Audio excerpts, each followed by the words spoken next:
At L&M Fine Jewelry, we hand select our diamonds to give you the very best prices possible. Monty knows a great deal when he finds one. Find your great deal at L&M Fine Jewelry. Your diamond destination. Hey, what's going on, everybody? Samuel Akem here, and I'm back with another one. I appreciate you guys tapping in with me. Thank you guys so much for continuing to follow the channel, for continuing to watch the breakdowns. This week, we got Montana versus North Dakota, FCS top 25 matchup between two really good FCS squads, one in the Missouri Valley Football Conference, one in the Big Sky Conference, and Montana was unable to come out with the dub this week. They got off to a really hot start. They got off to a really hot start offensively. There's some deficiencies with this squad offensively in terms of, you know, their ability to protect the quarterback. Defensively, they're having trouble really bringing bringing runners down, really tackling at a high level. They're having trouble getting off the field on third down. I don't know. There's just some struggles with this team this year that, you know, you did not see last year when you watched this team. But, you know, we're going to be breaking it down. Make sure you guys hit the like button. Make sure you guys hit the subscribe button right now. Make sure you guys leave me a comment during or after the video of what you guys thought about this breakdown. And I will catch you guys in the breakdown. Okay. Montana started with the ball after the North Dakota kicker kicked it out of bounds. Montana started with the ball right here. Here you see him gonna try to run the ball to start right off the bat. They give it to Eli Gilman, who's not gonna get anything on the first run of the game. This first drive of the game, Montana really didn't get anything going. You know, they got a lot of hats to the ball, trying to run what seems to be like a counter. They're running a little guard H counter or guard Y counter because there's no H on the field. They're in 11 personnel. Guard Y counter, pulling these two guys around, and, you know, they end up seemingly blocking the same guy. You know, this guy kind of collapsed the whole play. Kind of really seems like, I don't know, this might be film study from number 34, but this is honestly a really good play from him. He understands that, you know, they're trying to kick him out. So let me collapse the gap that I think is forming right here. Collapse that gap right there. Number 32, or is that number 32? I think it's number 32. It's hard to see his number. Number 30, this guy right here comes in to clean it up. I think his number is 32. I can't see it yet. He never turned. But number 32, this second linebacker, after number 34 collapsed the gap, came in to fill in for him. Really good play right there from the North Dakota defense. Really, honestly, really great play from them. Here you go. You got 2nd and 10 for Montana. This was not a great play. I've watched this play back multiple times, and for the life of me, cannot understand what Mr. Brandon Casey, I mean, he just got beat right here.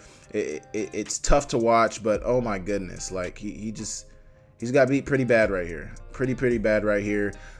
Clear path to the quarterback right there. I mean, just good handwork by number 34, swiping the hands away of Mr. Casey, who is a first-team All-Conference, Big Sky All-Conference offensive lineman. So not something you usually see from a guy like this, but he's getting beat right here on 2nd and 10, and he's getting straight to the quarterback. Thank God for Montana's sake, it wasn't a sack fumble. Or, I mean, it was a sack fumble. It is a sack fumble, but thank God that Montana's guys were able to get back on it, because this could have been a horrendous start to the game for Montana. Liam Brown ends up being right place, right time, and is able to fall on the ball. Really good job there from Liam Brown, but, you know, that could have been a catastrophic play for the Grizzlies. Could have been catastrophic. Here you go. You got 3rd and 15 coming up. Ayat's getting some pressure once again. You know, North Dakota's only rushing 4, but once again, Mr. Brandon Casey's kind of getting beat on the inside move from this linebacker out here, number 27. Beats him with the inside move. He creates some pressure for Ayat. Ayat gets out of the pocket.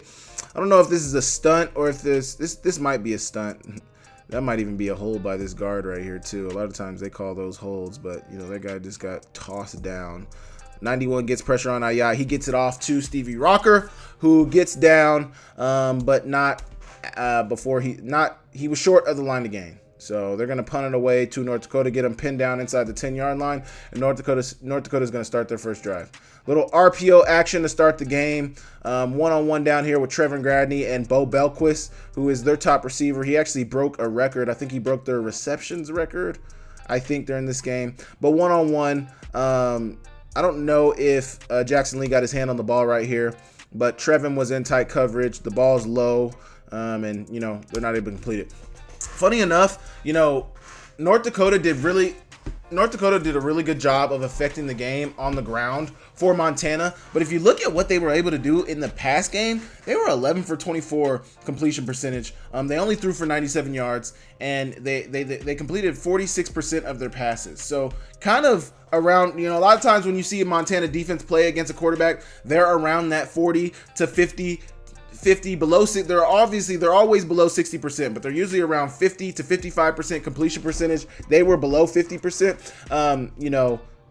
But a lot of times last year when you watch this Montana defense, that was in conjunction with them also stopping the run. This week they were unable to stop the run. North Dakota rushed for 243 rushing yards. So not great from that standpoint. Those are the net rushing yards. Here you go. You got a 2nd and 10. They're once again targeting Bo Belquist. They move him all over the place.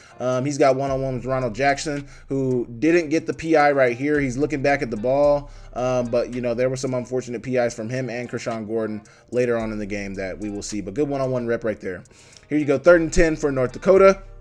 They're going to try to hit the under. And, when you look at this drive, they started the drive off RPO, could have ran at the first play of the game. They decide to pull it. He decides to pull it, throw the RPO.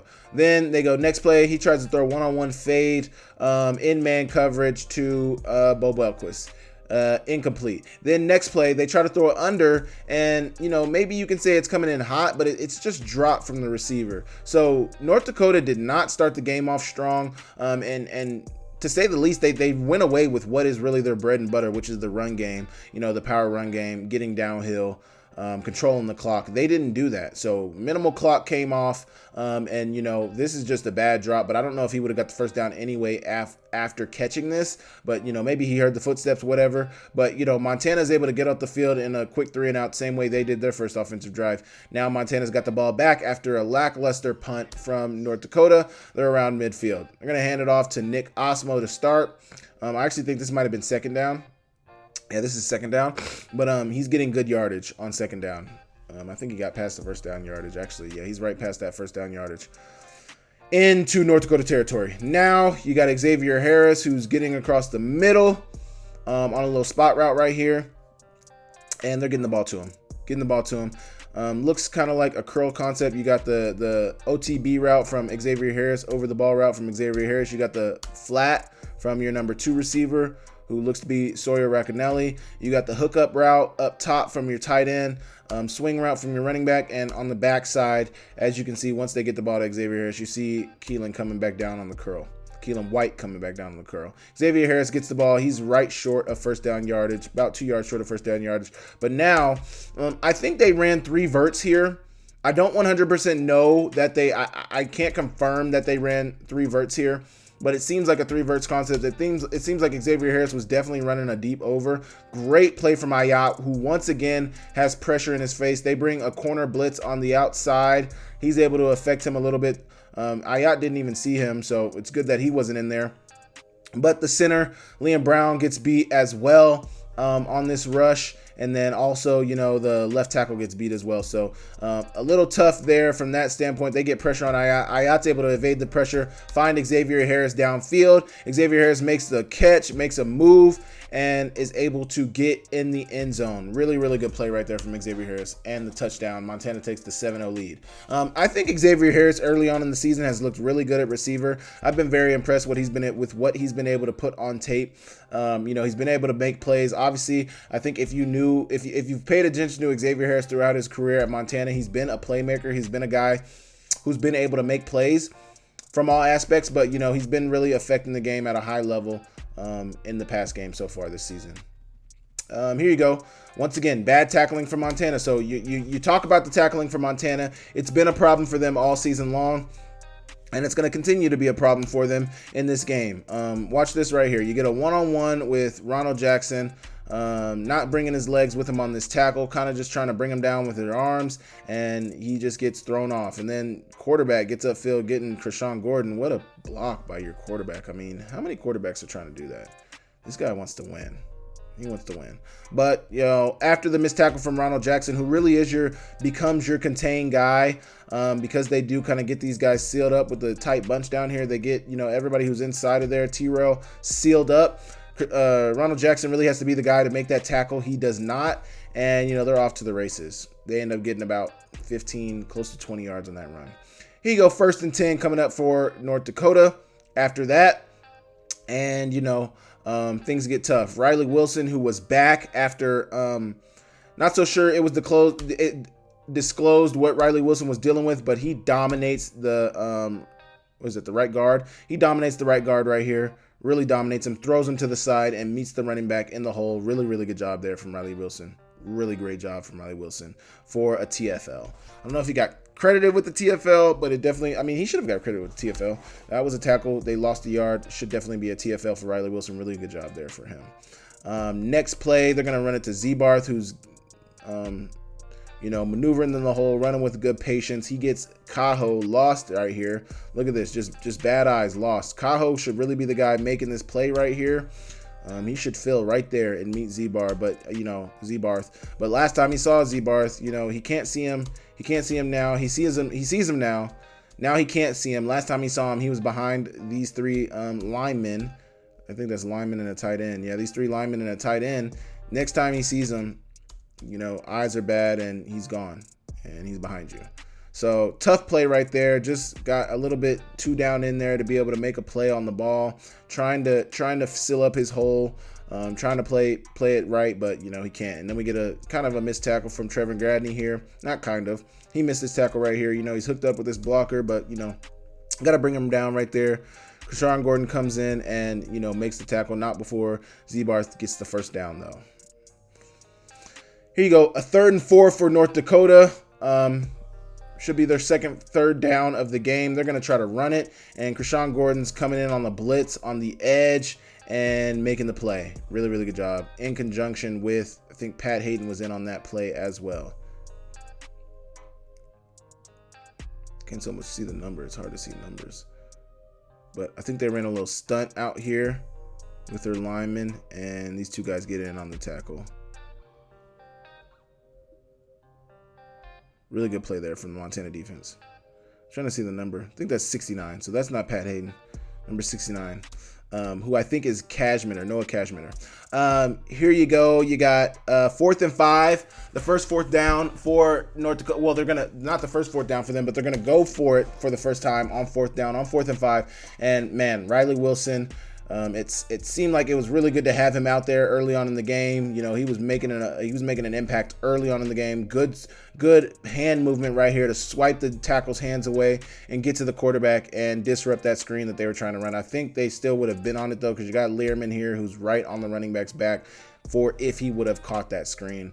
Really good job from Montana there though. Really, really good job from Montana to get off the field. So they take over at the 30-yard line and they're going to run the quick screen to Xavier Harris, who's going to get decent yardage. He's going to get about 7 yards on first down. Really good job. Then they hand it off. To me, this looks like a duo. It's kind of hard to tell without the end zone view of what this run is. Might not be a duo. I honestly don't.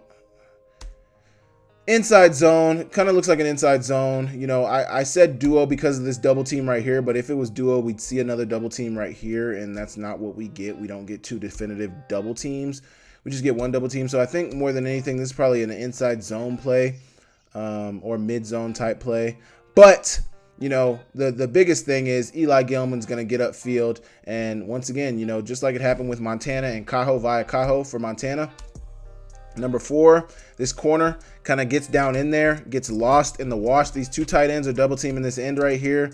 Number 4 comes down too tight. Number 4 probably would have been the guy to make this play. Number 44 gets lost as well. It's kind of hard to see behind some of those bigger linemen. This safety is trying to come across. Man, that ref might have got Montana a touchdown, man. He made the play for Montana. Really good job there, though, from Eli Gilman, and he's running free for a 63-yard touchdown. Really, really good job there. Really, really good job. Montana takes the 14-0 lead. So early on in this game, Montana was rolling. They got some good breaks. North Dakota went for it on that 4th and 5 and was unsuccessful. Montana, I can't say that. They were getting stops defensively. Montana was getting stops defensively when they needed them, and they took the 14-0 lead early on. Here you go. You're going to get a play action. little boot action. They're gonna pre-snap motion this guy across, and then he's gonna come right back right after the snap and get out into the on the ghost flat, and he's running free for many yards. Really good open field tackle from Jace Klusowicz right here. Really good open tackle. Great job right there. But not after they get about, where were they at? At the 30. What'd they get to? About 44, 43. So about 13 yards on that. Here you go. You got a first down coming up for North Dakota. And once again, not great tackling here. These guys are locked into some blocks. So actually nobody actually got hands on him yet. And then, you know, they get him after he gets pretty decent yardage on this run. Pretty decent yardage there. But they brought him down. And then here you go. The slant on the corner, Kyan Loud, who is unable to make the play. That's their best receiver. Bo Belquist, an all-conference receiver in the Missouri Valley Football Conference, looks to be an RPO. He decided to throw an RPO on the slant. They got the bubble coming across, which is going to open up that window with Jace Klusowicz following that. That opens up the window for the slant to get in there, and he makes the play. He makes the play right there. I don't know how Kyan Loud got underneath him, like went underneath his legs, but good play from Bo Belquist and North Dakota. Here you go right here.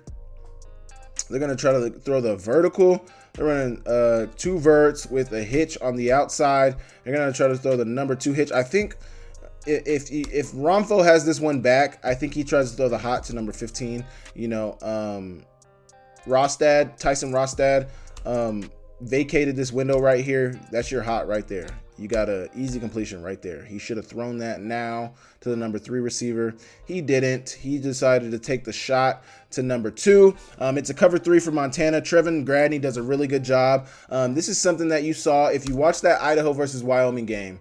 Wyoming ran the same concept. 3 verts. The number 1 receiver hitched up, and it was cover 3 for Idaho. The Idaho corner hugged up on it. That number 2 receiver ends up being wide open, and it was a touchdown for Wyoming. Trevin Gradney played this coverage amazingly. You got cover 3. Your guy hitches up, but number 2 keeps going vertical. You got to have your eyes on all the receivers. You got to have eyes on everything inside of you, 2 and 3, because if they go vertical, that vertical becomes yours, and your curl flat guy, who is Jace Klusowicz right here, is going to get the hitch for you. So you get the number 2 vertical by Bo Belquist, and he plays it perfectly and almost had an interception there. Really, really good play there from Trevin Gradney. Really, really high-level play right there. Way to be sound defensively right there to not give up the easy touchdown. Really good job from Trevin Gradney.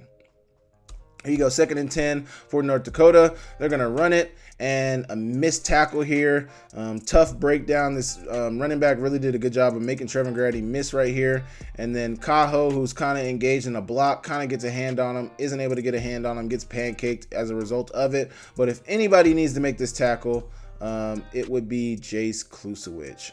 I mean, you know, is that Jace Klusowicz? I can't. It's so hard to see the numbers here. This might be Rostad. It might be Tyson Rostad. I think it was actually Tyson Rostad, but Tyson Rostad has to make that tackle. Tyson Rostad, okay, yeah, because I think this is Jace Klusowicz up here. Tyson Rostad has to be the one to make that tackle. One-on-one, you and him, like, you know, you got to find a way to get this guy on the ground. These are some of the tackling struggles that you're mentioning. You know, I'm not a professional on, like, pursuit angles or anything like that, but I think his pursuit angle looks fine. I think you just got to find a way to get him on the ground. After that missed tackle, you know, he made Trevin miss. He made Trevin Gradney miss right here in the hole, who had a chance to bring him down. And then he made your one high safety miss, who came down to make the play. And after that, it's off to the races, and nobody catches him for the touchdown. North Dakota brings the lead from 14-7, making it a 14-7 ball game. And Montana's facing a 2nd and 5 now. They're going to hand it off to Nick Osmo, who's going to stay patient in the hole, wait for that tackle to get up to that 2nd level defender. He does, and that springs Nick Osmo for a big-time run. If he would have broken this tackle, he might have hit his head on the goalpost, but really good tackle there from that defender. Really good run from Nick Osmo, though. Another 2nd down coming up. Little pre-snap motion, little pre-snap swing with a slant coming in behind it. They don't throw the RPO. They hand it off, and Nick Osmo is going to get 2 to 3 yards on 2nd down. They end up getting a first down. I don't remember what they did to get a first down, but they got a first down. They're going to throw this little quick screen to Eli Gilman, who gets upfield and gets decent yards. He gets about, I think he got about 6 to 7 on first down. Really, really good job there. 2nd and 4 coming up. So, yeah, he got 6 on first down. Here you go. They're going to run the reverse to Aaron. This is something that you've seen all over college football. If you've watched college football at all, this is something that everybody in college football has ran this week. They're going to fake the guard H. We're going to call it guard H counter. Guard H counter. They're going to fake the guard H counter, and the guard's going to keep going around on the pull, but the running back is going to fake the handoff too, but the quarterback ends up faking the handoff. The receiver comes around on the toss, and they hand it off. They honestly might have got away with a block in the back right here. This is definitely a block in the back right here. Montana got away with one. You cannot make decisions like that if you're the tight end for Montana. I don't even think this guy was going to make the play. I don't think he knew where the play was at, but this is some of the things that just can hurt you as an offense. This can hurt you, especially ending up with a touchdown. Either way, your H-back ends up being the lead blocker for the receiver. He gets his block. Really good block there. Another thing, a pet peeve of mine, man, don't throw your hands up. That is pointing out to everybody that you did something wrong. Either way, they don't call either of, I don't think this one by Eric Barker was necessarily a penalty. It could have been, you could have called it, but it didn't really affect the play. I think more than anything, this one could have been called. They don't call that. He threw his hands up. You got blockers in front, but Aaron Fonts goes untouched in the end zone on the reverse. Please go look at, the rest of college football. A lot of people are running that right now. And Montana takes a 14-point lead in the first quarter. So they put up 21 points in the first quarter, and then they end up putting up 3 points in the rest of the game. So, from that standpoint, Montana really, really struggled. Here you go. Going to get a first down run from North Dakota. I think this is when they really started to lean on the run game. Really started to lean on the run game. Going to get a one-on-one. I don't know about this PI. So you get a one-on-one fade. They try to throw that fade to Ronald Jackson Jr. They're going to call PI here. I don't know if I agree with this call. The reason I don't know if I agree with this call is because Ronald Jackson is looking at the ball, and that's one of the indicators. Like, sure, he's trying to jump through your receiver, but he's trying to jump through your receiver to make a PBU. Your receiver isn't able to locate the ball. Your receiver is running and honestly probably tripping and is unable to make a play on this ball. I don't think he was unable to make a play on the ball because of Ronald Jackson. He's just not in good position to make a play on this ball.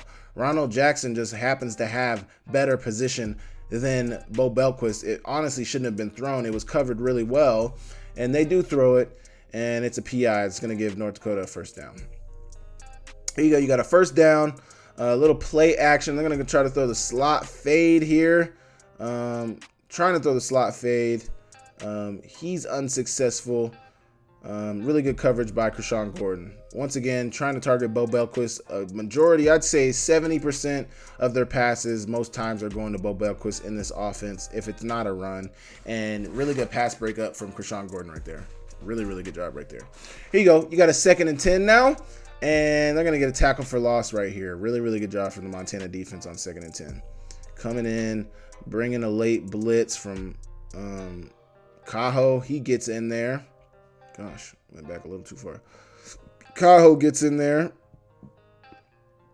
I don't know how he kind of just pushed this left tackle out of the way.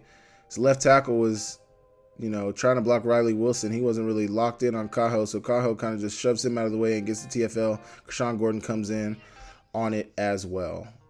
Really good job there. In the Treasure State, University of Montana football is a way of life. Lithia Ford has long been a proud sponsor of Grizz football, and Lithia Ford of Missoula is thrilled to have several of the best Montana football seniors driving the best trucks in Montana. Aspen Sound is the premier car audio and accessory shop in Montana. Aspen Sound makes sure the boys are riding in style with tinted windows and state-of-the-art stereo systems. There's always a party in Montana. Whether you're going to a concert, a wedding, or a football game, the Montana Party Bus will get you there. Skyline Sports and ESPN MT cover the Big Sky with more depth than anyone. Check out SkylineSportsMT.com and tune in to Nuanez Now on 1029 ESPN Missoula every day. My Montana Roots and Wear Your Roots clothing is your go-to spot for the most unique and comfortable lifestyle clothing you'll find anywhere. And get your custom t-shirts to support your favorite player. From 5 local businesses who love Montana, best of luck to the Grizz as they pursue another Big Sky Conference championship. Great job there. Here you go. You got 3rd and 12 coming up. Fake the bubble, trying to hit the wheel. Really good coverage from Montana. Really good coverage from Montana to stay sound. This is a play that a lot of people try to run. They're trying to fake the bubble, act like these guys are blocking. The fake blocker is going to end up running a wheel on Krishan Gordon. And, I think this was close to a PI, but, he's looking at the ball, so they don't get him for it. Really good job to lock it down right there. Great job. Montana, that was a third down. North Dakota punted it away. After that, Montana gets the ball back. Little jet motion, play action, and they're looking for the screen. But Eli Gilman's getting held by the defensive tackle, and of course that's going to be called. The ball's thrown at him. He can't catch it because you're holding him. They call the hold, rightfully so. 1st and 10 for Montana. Little RPO. They got the hitch happening on the outside to Aaron Fonts. He hits the hitch to Aaron Fonts, and he's got about 3 to 4 yards on first down. 3 to 4 yards on first down. Really good job there. Here you go. 2nd and 6 coming up for Montana. And Ayat's got pressure in his face. Nobody even touches this guard, this D tackle. I don't know what this is. I don't know. It must have been the protection. He must have checked the protection some way. I think this falls on the center because it seems like, they feel this pressure coming on the outside of here.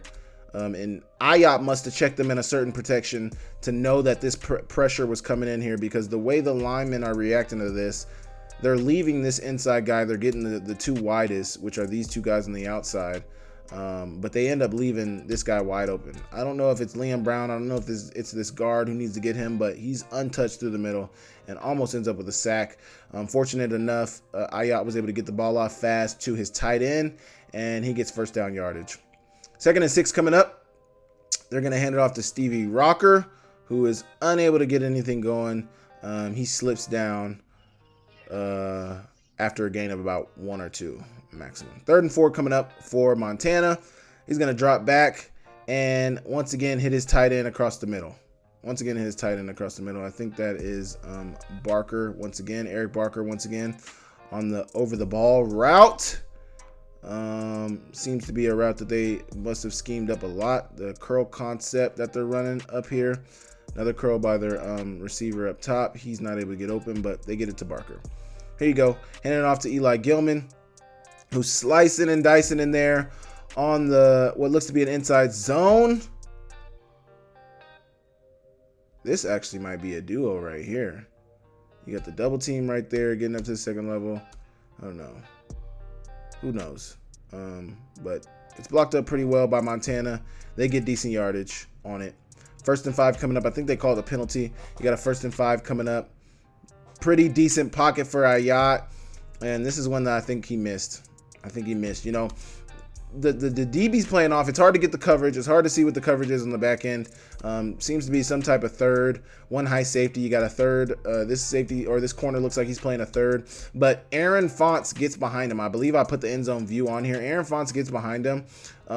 It's not the best ball from Ayat. If you see the ball, it's kind of wobbling here. It's wobbling a lot. It's not the best ball. Aaron Fonts was honestly behind him. I think you got to get this ball up and down sooner. I think you got to throw this ball a little sooner. You got to get it up, got to get it down. I think you honestly throw that ball like right here. I can't see Aaron Fonts. It's so hard without an all 22, but I think you throw it like right here. You throw that ball right here. Get it up, get it down. You wait too long. That allows the defensive backs to catch up, and they do not call a pass interference on this. I think you could have called a pass interference here. I think it looked like there was enough contact there. I think that this number 8, the safety, got there. It was kind of like bang, bang. Is that number 8? I think that safety got there, and it was kind of bang, bang. I think 17, or that might be number 9. Either way, I think 9, it was kind of bang, bang. But number 17, he kind of touched Aaron before the ball was there. But I think this is on Ayat. You got to get this ball up, and you got to get this ball down. Like, if you look at it right now, Aaron Fonts is running past him. He's open. You got to trust that he's going to run past him. You got to trust your receiver. I don't think he trusted that Aaron Fonts was going to beat him, so he waited until he could see that he was going to be a little more open. If you throw this a little more early, Aaron Fonts is probably able to run underneath it and score a touchdown. But, That's the way the cookie crumbles. Unfortunately, they didn't get the pass interference, and now it's a 2nd and 5. Here you go. He's going to throw the quick screen to Keelan White, and he's not going to get much of anything. He gets maybe a yard on that. Here you go. 3rd and 3 coming up for Montana. They're going to drop back. And Ayat's going to try to scramble for the first down. They bring pressure up the middle. North Dakota definitely started to figure something out. Dropping some guys out. They're going to drop this. They run that 3-4. So they're going to drop that edge left side linebacker out, outside left linebacker out, and rush that one of those middle linebackers. And he's getting close. To he brings the pressure on Ayat. Ayat tries to scramble.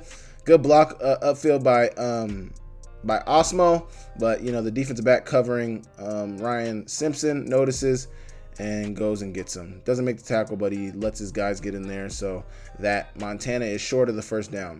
They're gonna go for it on 4th and 1. A lot of people were upset that they were in the gun to go for this 4th and 1. I don't care so much. But, North Dakota's playing downhill all the way on this. Downhill all the way. You see they're trying to block everybody down here, trying to kick this guy out, which should open up the hole for, your running back. Instead, it opens up the hole for the linebackers. The linebackers, you got your guard, center, guard, tackle, all blocking down on 3 guys right here. They get those guys mashed down, but the 2 linebackers come in right around there and make an easy tackle for loss on 4th and 1. North Dakota gets the ball back after that. 10.5 minutes to go in the 2nd quarter, and they're gonna run a little RPO action, run pass option. They hit the guy on the flat, goes flat, and he gets upfield for about 8 yards. 2nd and 2, 10 minutes left in the 2nd quarter. You got 2nd and 2 coming up, and they throw the interception to Jace Kluswich. I think the pressure right here kind of affected this throw. I don't know if Trevin Gadney was beat. I think Trevin Gadney was honestly in good position, but I think the pressure even made the pass worse than, I don't know if the pass would have been worse without the pressure, but the pressure affected the pass, and Jace Kluswich comes up with the interception. Really, really good job from Jace Kluswich. Here you go. 9 minutes and 48 seconds to go in the first half. They're going to hand it off to Eli Gilman, who's getting decent yardage on first down. Really decent yardage on first down. Pretty good blocks up front. Man. Guard got kind of swam right here by this D tackle. But it's a good block from your right guard to pick up that blitzer coming in. Really, really good job from the right guard to move him out of there. That kind of opens up the hole. That really kind of opens up the hole for him. Really good pickup right there. And Gilman's running forward for about 8 yards. Fife is in the game, by the way. I didn't mention that. Logan Fife gets his first action late in the 2nd quarter. Fife gets his action. And they hand it off to Gilman once again for the first down for a run of about 2 yards on 2nd and 1. Here you go, 1st and 10 coming up. Fife's going to drop back. He drops it too. So it's interesting when you look at the thing, which this is what you get when you look at ESPN sometimes. So you go to ESPN, you look at the passing chart. It says Logan Fife was 0 for 2. He threw 2 passes and he completed 0. But this is clearly a completed pass from Logan Fife right here. Clearly a completed pass. So sometimes you got to take some of those numbers with a grain of salt. Maybe they deemed it one of Ayat's passes instead of one of Logan Fife's passes. But Logan Fife for sure wasn't 0 for 2. For sure. So 2nd and 5 coming up for Montana. They're going to hand it off to Gilman once again. And he's getting tackled for maybe a gain of a yard. Tough play right there. Tough play. Here you go. Running the outside quarterback run, the design quarterback run with Fife. Good blocks out front. This play might have made a difference right here, man. Really good block from Gilman. And I guess Gilman had to fall on him, but Fife, man, he's got to find a way to tiptoe the sidelines right here, man. If he could have tiptoed the sidelines and and made that illegal play, man, this could have flipped the game on its head. Going into halftime, 28-7, that game could have looked completely different. Or maybe even 31-7, because they end up getting a field goal. Game could have looked completely different. But, he steps out, not before getting a first down. He steps out, and now they got a 1st and 10. 1st and 10 coming up from Montana, and, this is just missed. You have to hit this. He just threw it low. I mean, one would say, yeah, you want your tight end to come up with this, but you got to you threw it hot and you threw it low. All right, just hit him in the chest. You got a clean pocket. Nobody's in your face. You got to hit that. This man, and granted, he's probably going to take a hit, but it's 1st and 10. Then you're looking at a 2nd and 5, maybe a 2nd and shorter. Who knows if 48 makes that tackle or not? He could miss that tackle. Who knows what you're looking at? You're probably closer to field goal range as well after a catch like this. I mean, your offense looks different. You got to make this pass. It's when you're playing against good competition, who I think North Dakota is. I think after this week, they're going to be a top 10 team. The margin for error is so small. That's something they talk about in professional football and the NFL. The margin for error is so small, and this is of the margin right here. The margin for error, you can't afford an error like this against a better team. You got to make plays like this. You got to capitalize on everything, because even though you're up by 2 scores right now, as we see, that lead can dwindle so fast. We've seen it in football all over the place. It happens every day in football. Here you go. They got these guys playing downhill. Some play action might have went very crazy right now. The way these guys are playing downhill, maybe run a deep over to like Xavier Harris here or something, man. Like, they're clearly man coverage on the back end of things, but everybody's in the box, You got 11 personnel, 1 tight end on the field, 1 receiver, but you're getting that receiver in tight. Everybody is keyed into the run. The safety's playing downhill. I mean, you got 3, 4, 5, 6, 7, 8, 9. You got 9 guys inside the box. It's man-to-man up here. You got no high safety. I mean, if this guy's your high safety, but he's in man coverage because everybody's in tight, it turns into a one-on-one. Like, man, a play action might have been great at this point. But, it is what it is. I would have keyed into this formation, see how they're playing this, take note as of to how they're playing this, what down it is. It's 2nd and 10, 2nd and long. When we go into this 11 personnel, and when we go into this 3-by-1 with our tight end tight, we motion the receiver in. We get one-on-ones on Keelan White and Xavier Harris. We get one-on-ones on our receivers on our trip side. One-on-ones, and that could have been something that they took advantage of. 3rd and 10 coming up for Montana. They're going to run a mesh. Seems like these guys are confused on who's supposed to go underneath, who's supposed to go over top on the mesh. Do not like to see that, but North Dakota brings some pressure, and it's going to get to 5. They don't even really bring pressure. They bring an extra blitzer on the outside. That really is about to be picked up from the running back. These guys are just confused with their protection. Like, I don't know why he continues. These guys continuously. This guard has multiple times now let people run by him. You put your hands on him, block him. I mean, this is inexcusable. This is absolutely ridiculous. I don't know what protection you have on.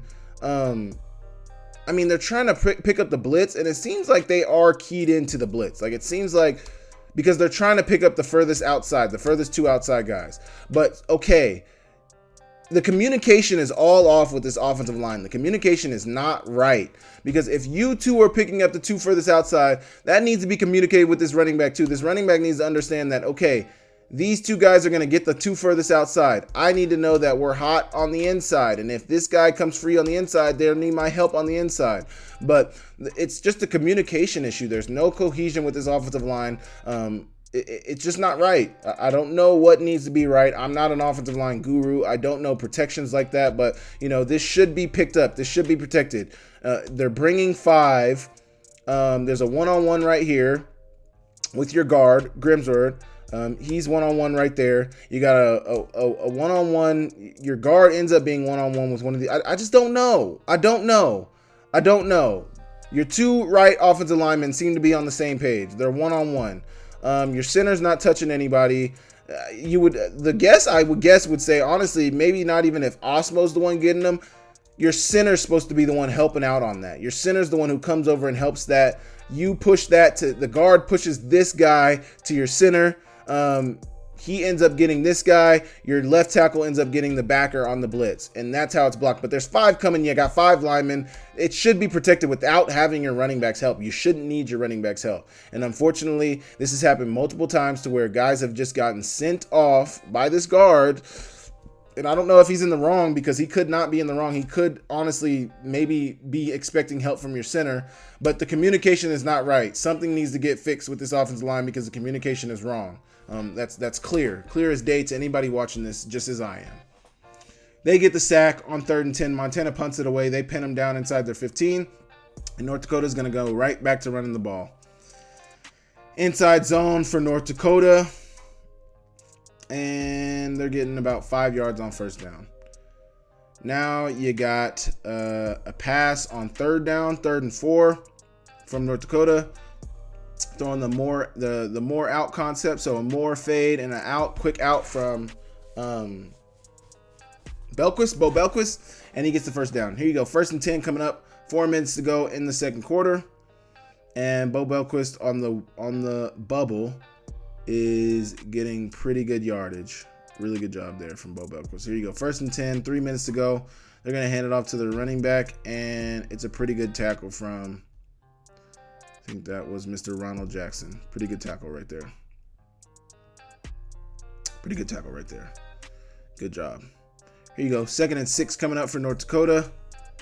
Montana gets some pressure in there, and Anders Lehrman is going to come up with the sack. Really good job there from Montana. They bring a little bit of pressure. They bring their backer out here on a little bit of pressure, and they get there. Really good job from Montana. They bring Barnum on the blitz over there. Barnum comes in on the blitz. You got Riley Wilson rushing through the middle,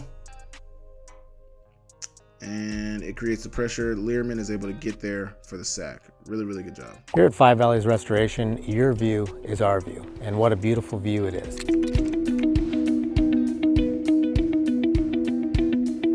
We are proud to be locally owned, locally operated. We love our community here in Missoula, and also the full Five Valleys that we do service. We give back to the community, we service our community. Our kids go to school here, we live here, we play here, and we love it here. Here you go, 3rd and 10 coming up for North Dakota after the sack, and it seems like they were not on the same page, or maybe it's just a bad ball, but you know, Montana's only rushing 3. They decided to play coverage back here. And it's just an incompletion for North Dakota. Incomplete right there.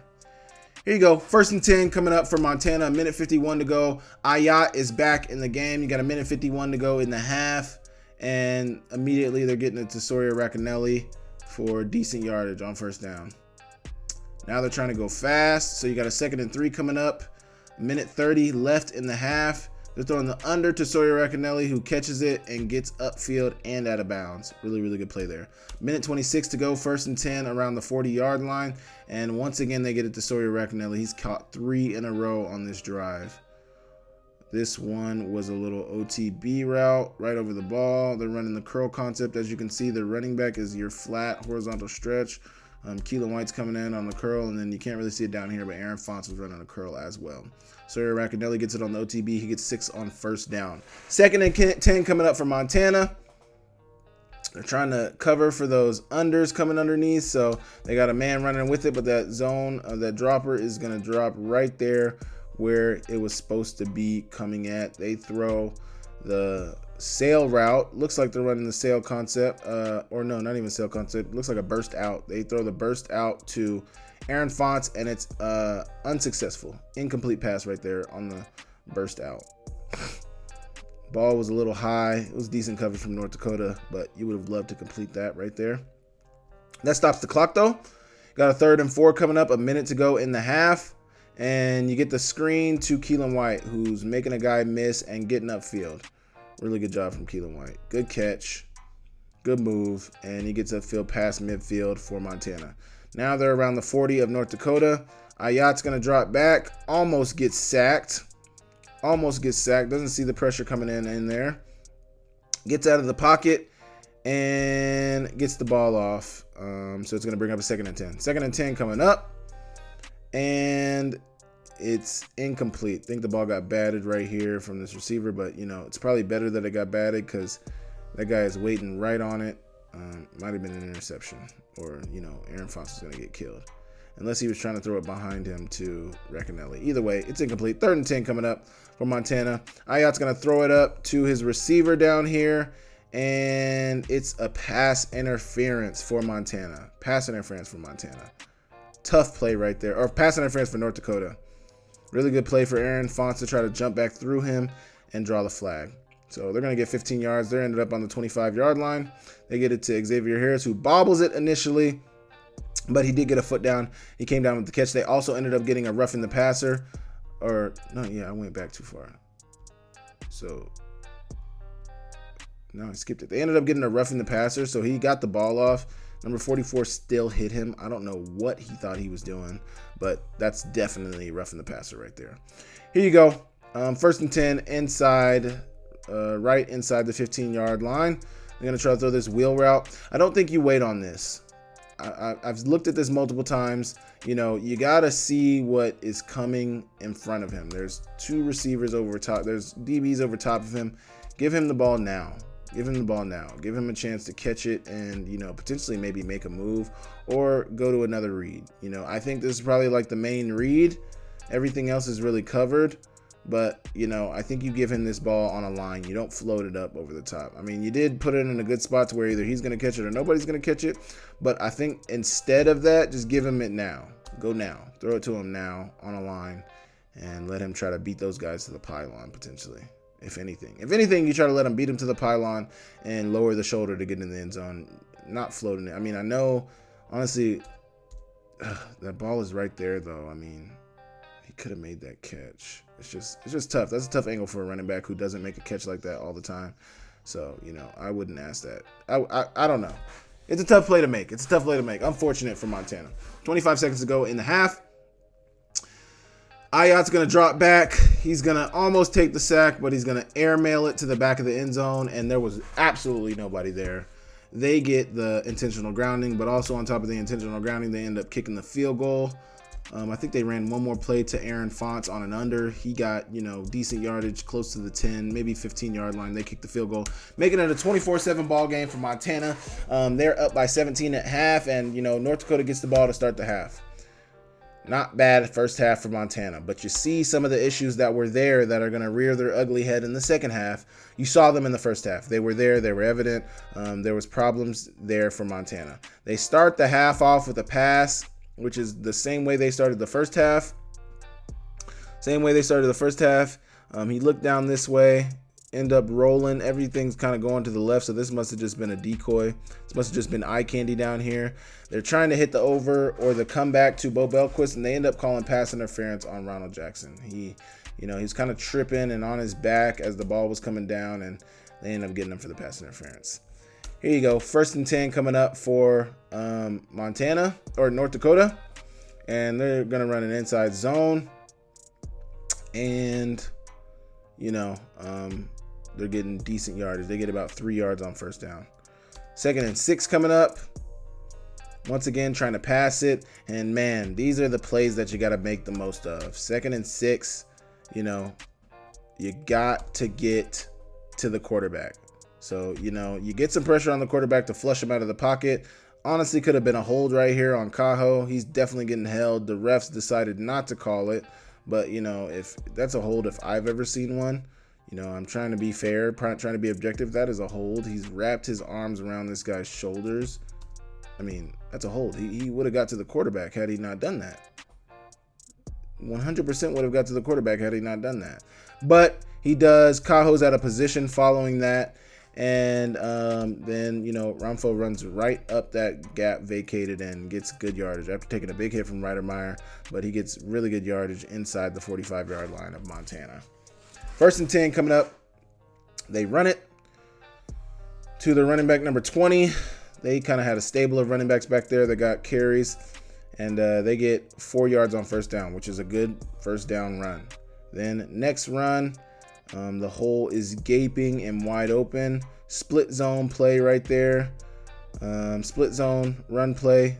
Their guard is getting up to the second level, putting hands on the linebacker, and they get a first down. Now inside the 35-yard line of Montana. 1st and 10 coming up once again. Z-Barth is going to get the ball now on an inside zone run once again. And, Cajo jumps outside out of position, and that leaves him vacating a window. And then you got T-Rail, who's going to square it up, but he's got 2 linemen blocking him. But he gets in position to make the play, puts his head down, missed tackle, and then Krishan Gordon comes in there and secures the tackle right there. Not after Z-Barth gets the first down, or he was close to first down yards, short of the first down. 2nd and 1 coming up. 2nd and 1 for North Dakota. Here you go. They get the slant down here to number 84, who gets open on Trevin Gradney, but him and the quarterback are not on the same page. Not on the same page. I can't tell if the ball got batted. I don't think it did. Just not on the same page right there. Join Town Pump's Pump It Up Rewards Plus program and never pay full price for fuel again. Save 5 cents on every gallon every day at any Town Pump across Montana. Plus, earn and redeem points on your favorite in-store items to get free stuff with our clubs. Stop in and pick up a rewards card. Download the Pump It Up Rewards Plus app today. Or visit townpump.com/rewards to register and start saving. Right down the road. Pump it up. Oh, yeah. Here you go. 3rd and 1 coming up. 3rd and 1 coming up, and Z-Barth is going to get the first down. Barely. They reviewed it, but he got the first down. So 1st and 10 coming up inside the 25-yard line of Montana.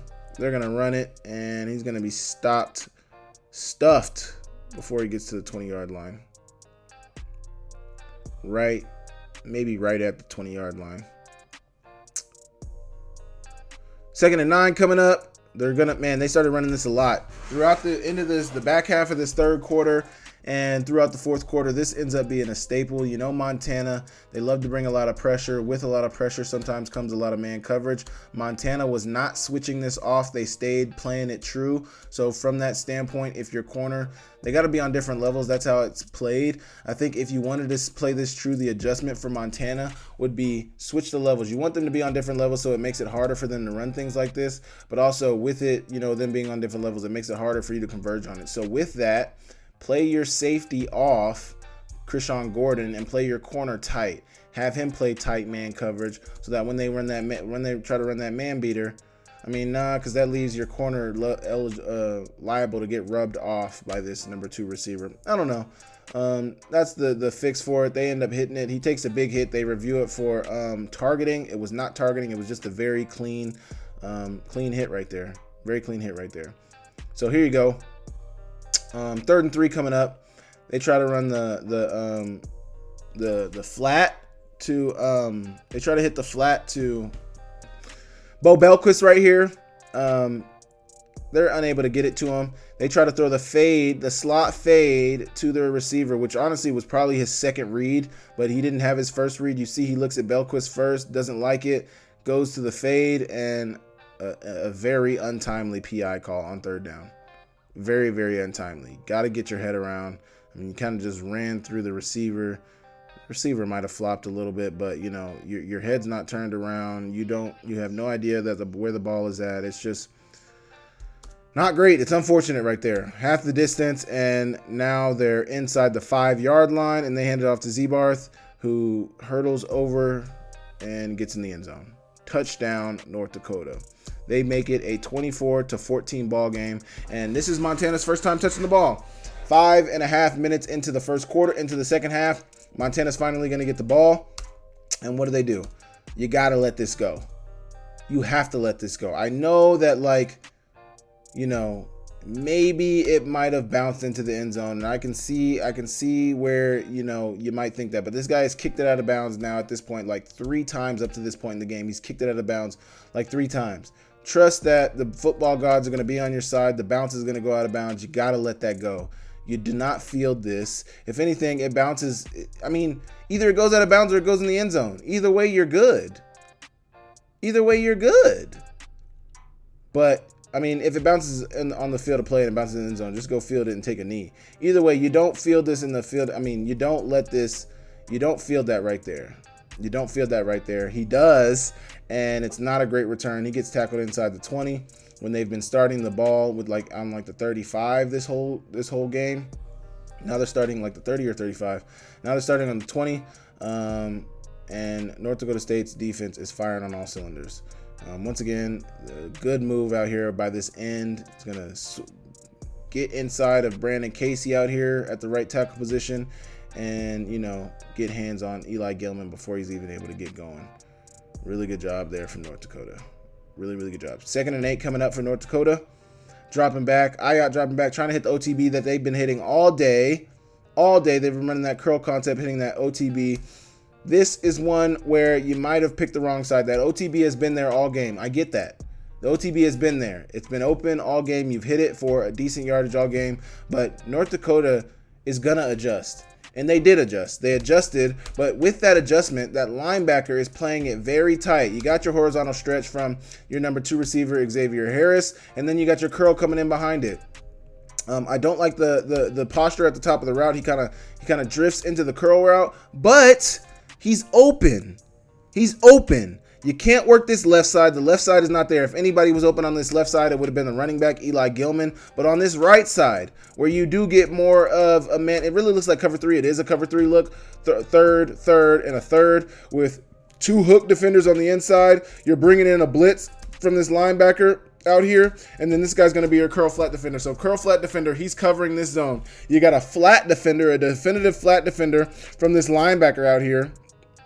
Not a linebacker or end. I think there's a linebacker out here, but he's a flat defender, so he's going to cover the flats. You got Racanelli wide open. You kind of decided, I mean, they don't, and that's what I think is like, I don't know if they're teaching these quarterbacks to do full field reads or if they're just doing, half field reads, because if he's doing a half field read, he picks this side of the field, he's got to throw it to this side, which most quarterbacks are coached on. They're doing a half field read, not a full field read. So in that standpoint, if he was doing a full field read, he honestly would go here. But even then, you don't want to go here. I mean, you could though. He's going here.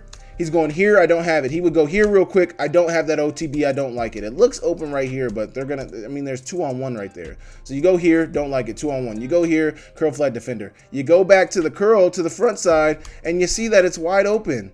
Granted, one could say if this linebacker is following his eyes, which he does start to drift over there to that curl, he might have followed his eyes right to where he would have thrown it. So hindsight's honestly 2020. But to me, this looks like an open receiver. This looks like where you should have went with the ball, where it would have been successful for you. 3rd and 8 coming up, and your center gets absolutely, not even your center, your right guard, Journey, gets beat with an inside move. They're rushing 5 once again, and somebody gets beat, and it gets pressure on your quarterback. That's not what affected the throw. I mean, that might have affected the throw, but the throw is there. It's just really, really good coverage from this corner. Really, really good coverage from this corner. It's man coverage all the way. Looks like cover 1 robber. You got a robber from this safety on the inside. This guy is most likely, these guys are probably actually covering the running backs. It's kind of hard to tell, but looks like these guys are covering looks like this guy's covering the running back. This guy's in a robber. I don't know. It's hard to tell. Either way, it's man coverage on the outside.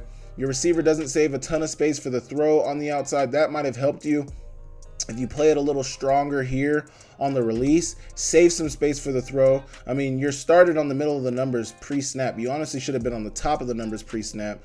Give him a move to the inside. Try to get him to move inside and, save space on the outside out there. Potentially try to save space for yourself. You didn't, and, it's a hard throw for your quarterback to make under pressure. And, it's good coverage from that defensive back. So they punted away. I don't think it was a great punt, or either was it not a great punt. I think the film the TV copy kind of cut out here. So I think there were some plays ran in there, but they get a fumble.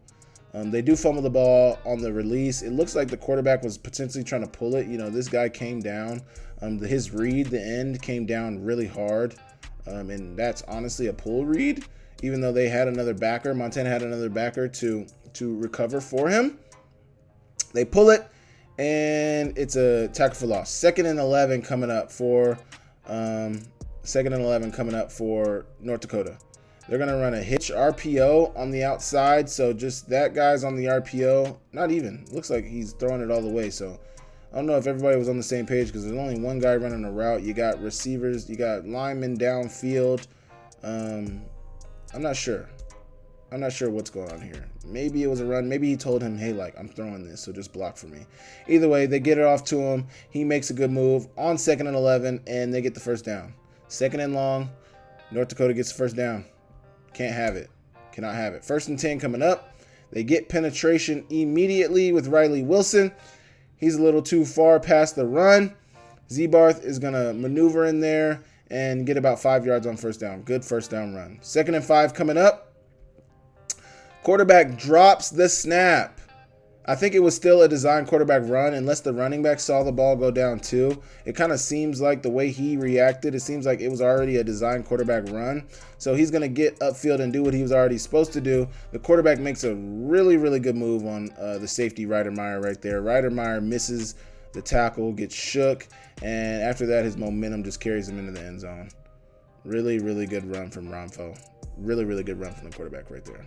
Really, really good run. Making it a 24-21 game.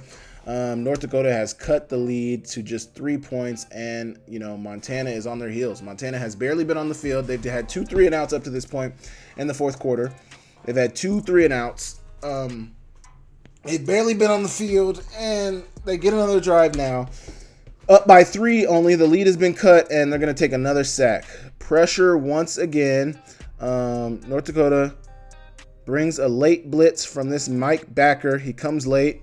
They drop one of their DNs out, one of their linebackers out. This linebacker over here is going to drop out. They're going to bring that. Linebacker late, and it's a really good design too because you got your center hooked up already. You got your guard hooked up in a block already. He creates the pressure. Ayat makes a miss, and then number 90 ends up keep working right here. He keeps working.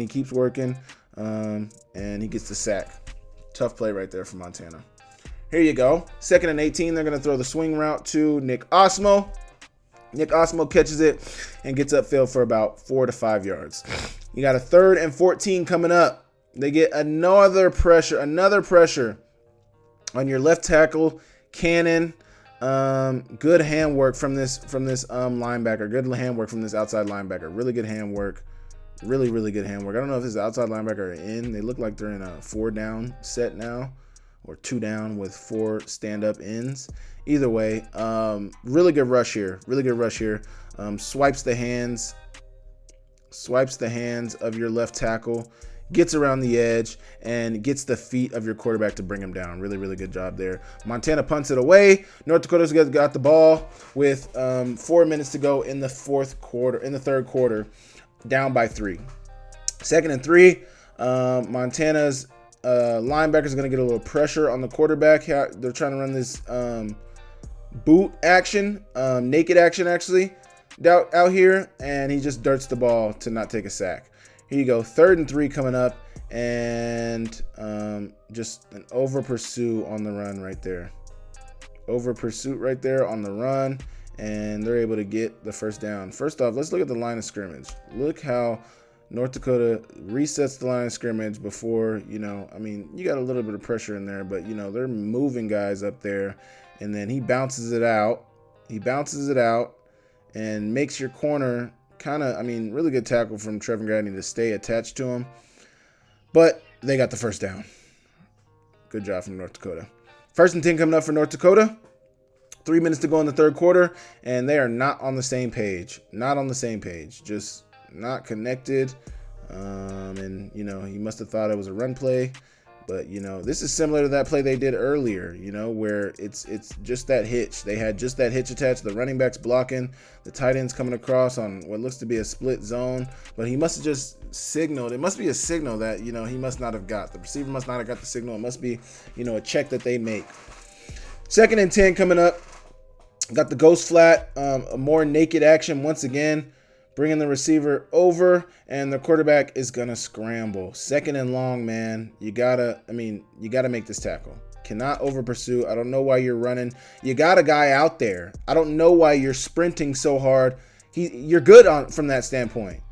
Come in under control. You work tackling drills. Come in under control. You have no base about you. You're just running straight up, and you get shook. And you shouldn't. You should make this tackle. This is unacceptable right here. This is absolutely unacceptable. You got help outside. He's cutting back because your corner is out there. Your corner's there. You got a safety coming down as well. It's you. Your D tackle is funneling him to you. Like, this is all funneled towards you. This says 45 should make this tackle. This 100% says you should make this tackle. You over pursue it, and he makes you miss easily, and he gets the first down. It's just unacceptable. This is just absolutely unacceptable. Like, you got to make tackles right. This has to be a tackle right there. It's rough from Montana's standpoint. Rough. Because it's a problem that they've had all season. Tackling problems. Montana's going to bring the corner blitz here, and it's a pretty good tackle. They still are able to, North Dakota's still able to get like 2 to 3 yards on first down, 2 yards on first down. But good play there from Ronald Jackson on the corner blitz. But tackling has been a problem for Montana, and you've seen some of the over pursuits we've showed in this breakdown alone. Really good contain right here on this bubble route. Really good from Krishan Gordon, the way he played this to bottle them up. Really good pursuit from your linebacker Ryan Terrell. You got Ryder Meyer coming in as well. Good pursuit right there from the Montana boys. Really good job. Really good job. 3rd and 8 coming up. Montana's got an opportunity to either get off the field. I don't know what North Dakota's field goal kicker, what his distance is, but you make a tackle right here, you might get the ball back with the lead. Unfortunately, North Dakota's got good blocks up front. Before he gets touched, he's 7 yards down the field. 6 to 7 yards down the field before he even gets touched, and it's a first down. Good job from North Dakota. Here you go. 1st and 10 coming up. Once again, they're going to run that man beater. You got your corners on different levels. They know it's man coverage. This was a great adjustment by North Dakota that they made in the second half. Run that man beater, get it to your receiver for an easy completion for easy yardage. Almost got a hand on it out here from Hayden Harris, but good completion from Romfo.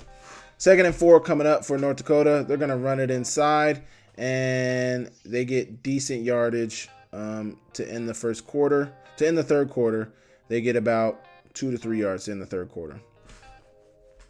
Run to Zebarth coming up, and he's going to fall forward for the first down on 3rd and 1.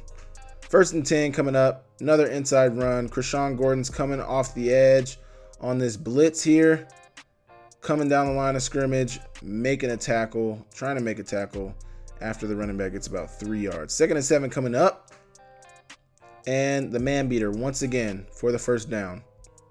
This man beater was absolutely killing Montana. They did not adjust. I think the adjustment would honestly be like a cover 3 adjustment. I mean, I don't know. Like, he plays the flats, so he's letting that guy run past him. Your corner is going to cover that deep, and then you got this flat coming underneath it. But they get the first down on that. Really good adjust. I mean, I can't tell you how great that adjustment from North Dakota was on that. When Montana starts to kind of corral your run game to get to loosen it up, throw that out there. Really, really good job. Inside run to Zebarth coming up. He gets downed inside the 5-yard line. 2nd and goal coming up. You got Krishan Gordon on the edge and Pat Hayden in there making a tackle, co-opting for a tackle. 3rd and goal coming up. Another inside run, and once again, you got Terrell coming off on the edge, and you got a lot of hats. Pat Hayden in there as well. Pat Hayden, who won immediately on the line of scrimmage, won and got in there for the tackle. Good job. Montana gets the ball back. There's about 11 minutes to go in the game. Last time they had the ball, it was the third quarter. It was maybe like 7 minutes to go in the third quarter. North Dakota was eating off a tremendous amount of clock. Here you go. Montana gets the ball, though. Logan Fife is in the game for the second or third time, I believe. This might be his 3rd time in the game. But Eli Gelman gets a decent run. On first down, he got no gain on 2nd down. And now he's got a 3rd and 2 coming up. And, man, first off, there's a couple things about this play. Oh, this has to be blocked up by this guard. I mean, the guard has to do a better job on this. I mean, you gotta, and maybe it's just he's faster than you, he's quicker than you. So, and you're not coming from a great angle. This is a hard block to make. I'm not acting like this is an easy play to make. This is a hard play to make. But you gotta try to get out there. You gotta try to do better than what you did. I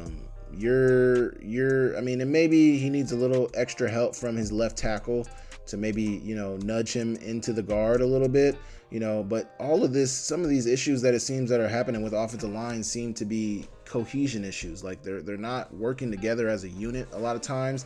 And, it's ending up into some of the things that we're seeing with them. Like they're just not working together at a high level, and it's affecting them in all aspects. You got that. I think Fife has to hit this throw. I mean, I know you're under pressure, but like I mentioned, the margin for error is so small in games like this.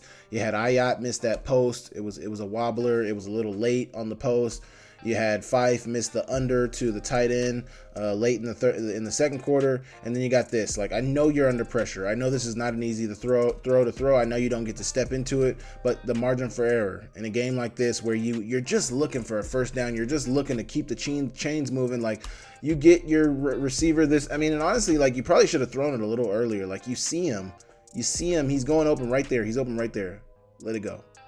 Like, get it. Like, you got to, I don't know. I'm not a quarterback, so I don't 100% know how difficult it is to do that. But, the margin for error in games like this is so small, especially when you're struggling offensively. And, it was a pretty good play right there. You would have been able to get a first down if you would have completed it, and you're unfortunately unable to. Here you go.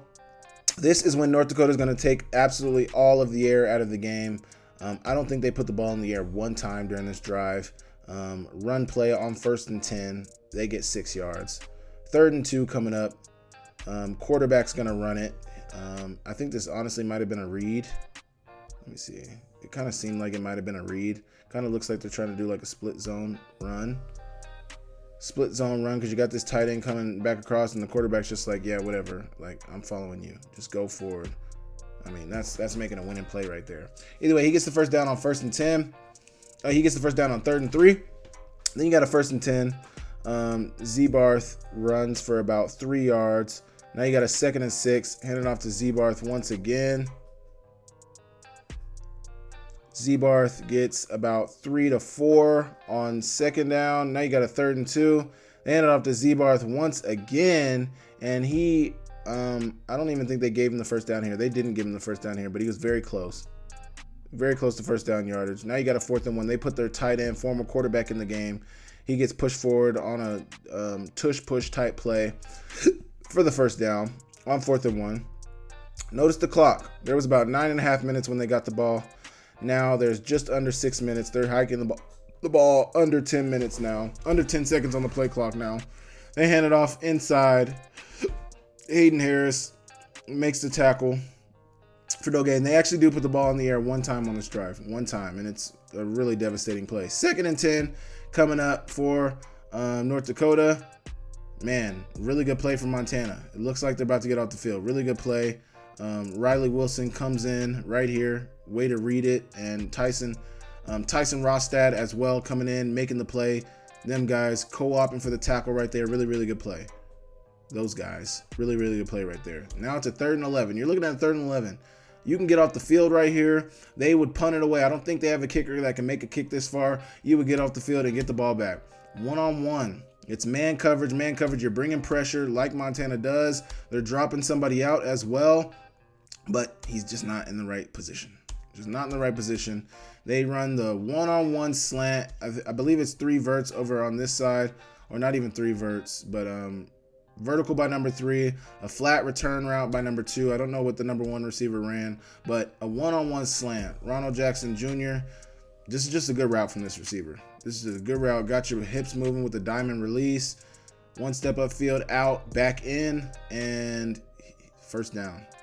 That was one-on-one, this is when it comes down to 3rd down, game on the line, one-on-one opportunity.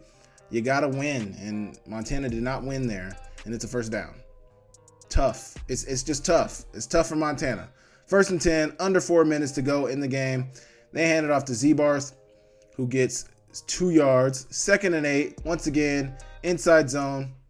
Hand it off to Zebarth, who gets another 5 yards. 4 yards. What was it? 2nd and 10. It was 2nd and 8? So, yeah, he gets another 5 yards. Now it's a 3rd and 3.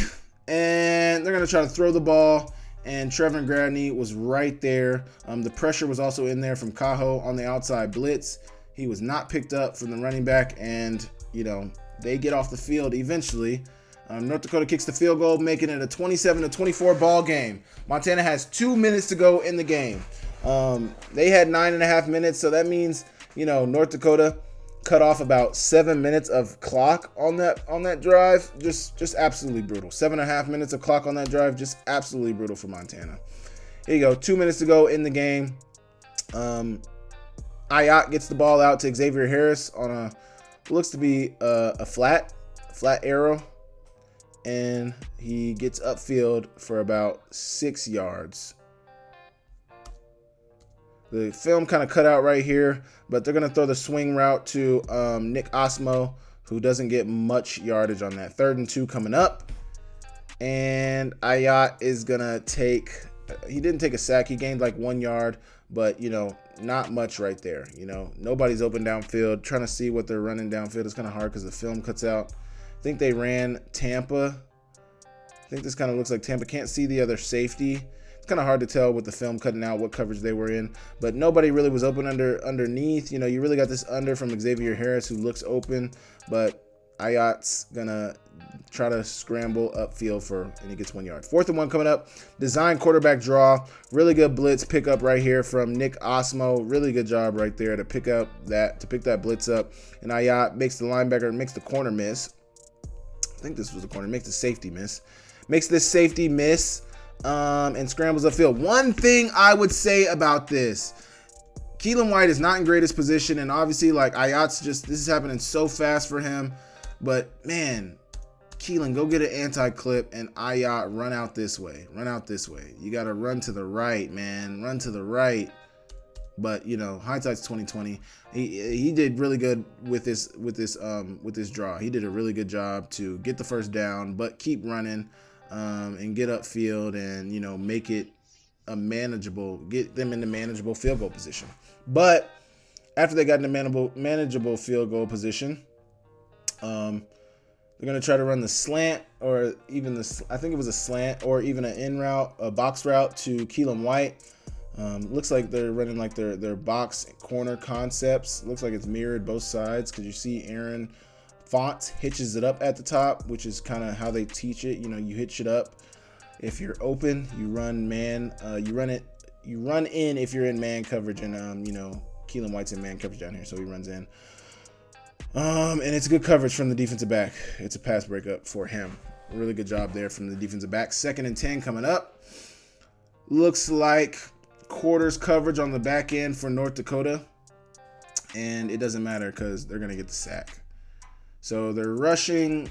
Seems like they're rushing 5. They're rushing 5. That linebacker sees him blocking and is going to end up rushing anyway. So, I don't know. Man, it's unfortunate, Your center ends up on the ground. He doesn't end up blocking anybody. It doesn't seem like there's a lot of cohesion and teamwork on this offensive line. It seems like a lot of guys are on different pages. It seems like they don't know what they're doing all the time.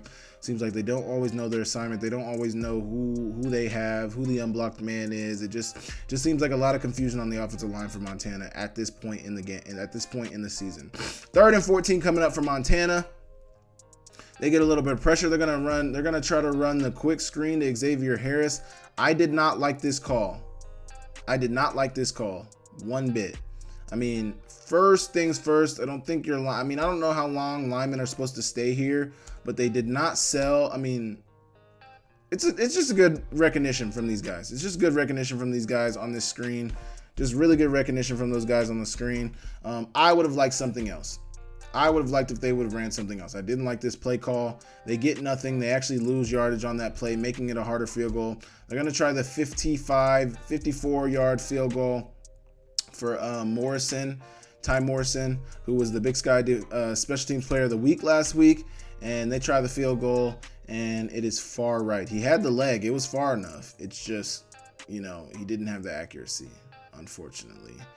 And Montana is going to lose 27-24 in a close one in a FCS top 25 matchup. And Montana falls to 1-1. North Dakota goes to 1-1. They have one FBS loss. Montana now has one FCS loss. They don't play any FBS games this year, so they're going to look to bounce back next week. But, obviously on this breakdown, you can see some of the problems that Montana is dealing with. Protection problems, tackling issues, getting off the field at times when they got defenses in advantageous situations, which was definitely what they dealt with last week against Missouri State.